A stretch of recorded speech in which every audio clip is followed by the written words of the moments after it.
I make a point nowadays of thinking the unthinkable on the grounds that it's part of how we'll win.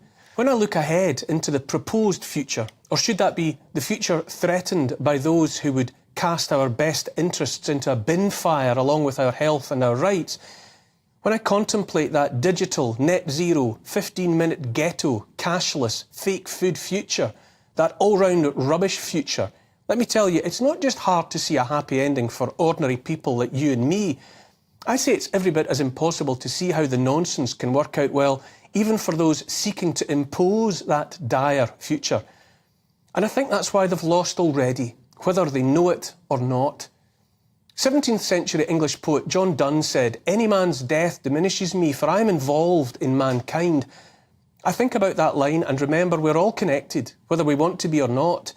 And I remember that whatever happens to some might eventually happen to all, from richest to poorest.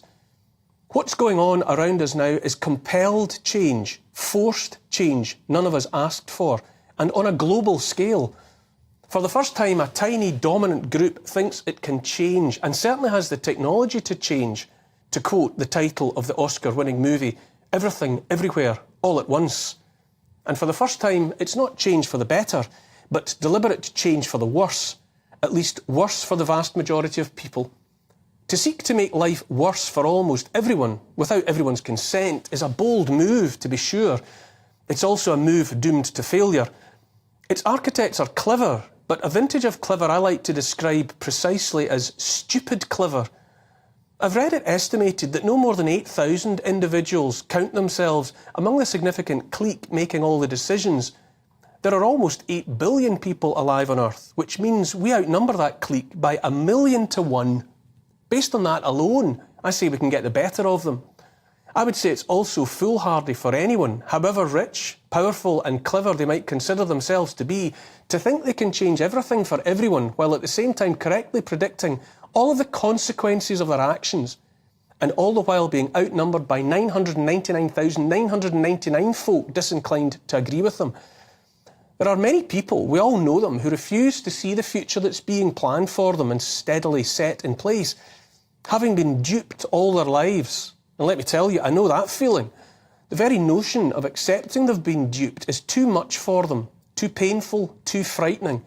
Instead, they prefer to be angry with those who've been brave enough to accept they've been had and to talk freely about it.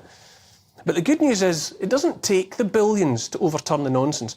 As has happened more than once in history, it's the few who will make all the difference for all the rest by the simple acts of defiance and saying no. As they keep telling us, it's all one planet that we share, one big old house.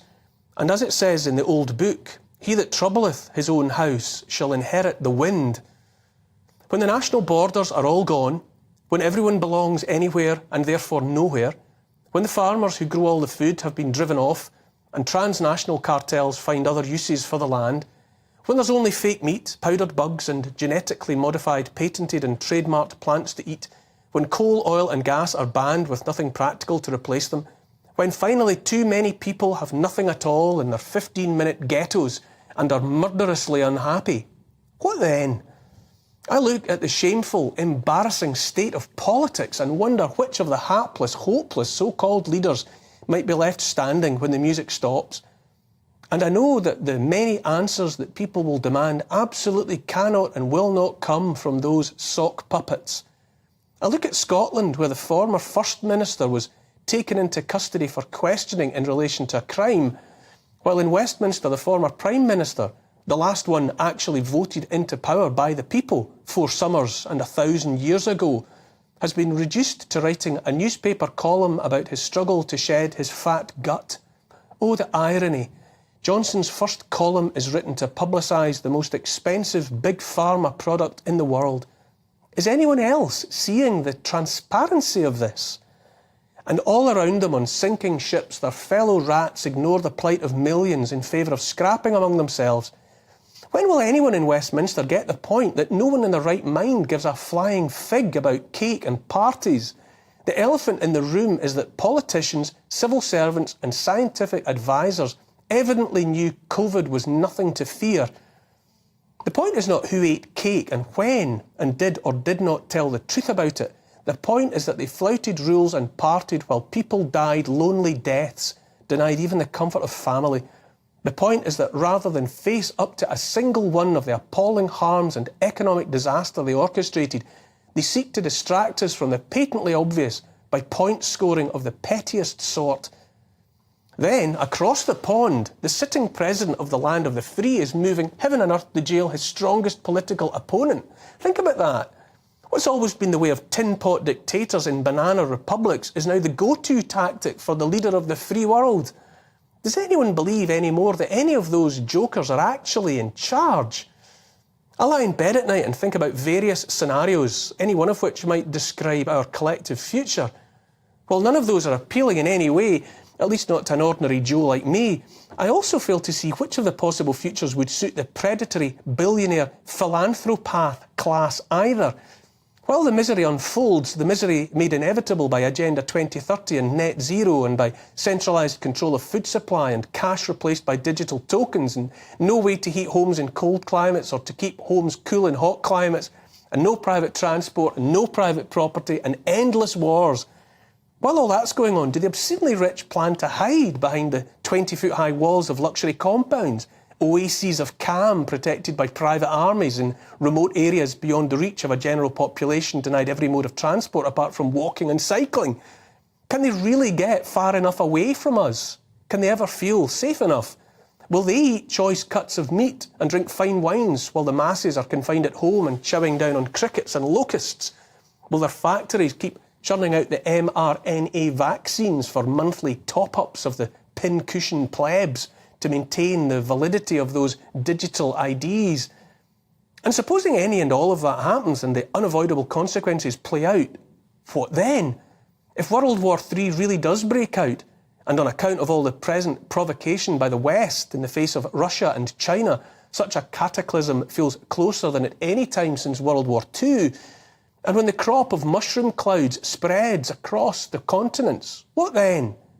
When the necessary years pass and the radioactive dust settles, and the day comes when it's deemed safe for those philanthropaths and their assorted young to emerge blinking from their bunkers under the compounds into a strangely quiet world, what then? Will those rich, those we might call a cacistocracy, which is to say government by the worst of us, the least competent, will those rich continue to fly in their private jets between airstrips, presumably heavily defended airstrips provided with illicit supplies of aviation fuel, and to sail the empty seas on their vast private yachts powered by illicit diesel? Those billionaire technocrats might know how to contemplate the design of rocket ships to Mars and whatever it is that goes into a brain chip capable of letting a quadriplegic person dance the tango, and who understand the theory behind growing a sirloin steak in a 3D printer. But who's going to unblock their toilets for them, fix the wiring in their luxury homes, sort out their recycling and dispose of their trash? Who's going to mine the lithium and cobalt for their batteries?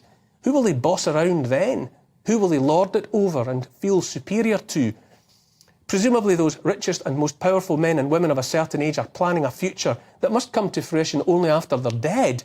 Supposing, that is, they haven't been so silly as to upload digitised versions of their consciousnesses into the cloud in hopes of being downloaded later into synthetic bodies. I say silly because imagine how tempting it would be for some minion, some flunky entrusted with the care of that digital soul, simply to press delete instead. Imagine as well how a file like that might become corrupted or just lost like any other. If it's the case instead that they're shaping the future for their children and grandchildren, then what kind of world might that be? Will their offspring be as ruthless and as contemptuous of their fellow human beings? Will they look around at a world changed beyond all recognition and be happy? Sometimes I ask myself different questions and contemplate other scenarios. Will those philanthropaths turn on each other before they even finish the job of dealing with us? If they're as intolerant of us as they seem to be, how long before they see their closest competition for resources as an unbearable threat as well? I say it won't work and it won't happen, because I tell you now that when it comes to the wet work, none of the clowns closest to power have the cojones, and the faceless, nameless people in the background are too scared to be exposed, and this would expose them. Our pretend leaders don't have the nerve, certainly not the resolve required to be standing there in the public gaze when the music stops.